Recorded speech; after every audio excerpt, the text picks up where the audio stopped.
I thank the gentlewoman from Colorado for yielding.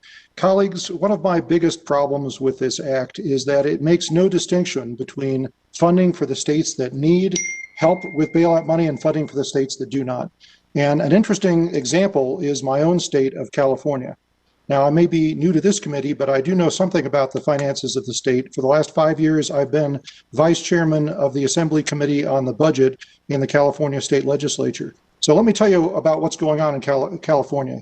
Last year, the state had a budget deficit, but this year, the state has a substantial budget surplus. In fact, state tax revenues are up substantially this year compared with last year.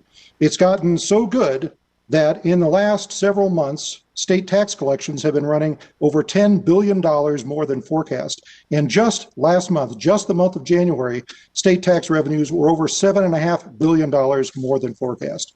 So the state has enough money that last week the governor and legislative leadership introduced a package that would authorize direct state payments for coronavirus relief in addition to the federal payments that are being contemplated under this bill.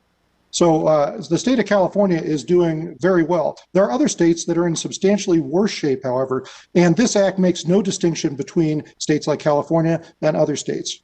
And let me remind you that every dollar of state and local government aid that we're passing under this act is going to have to be paid back because it's being paid by borrowed money.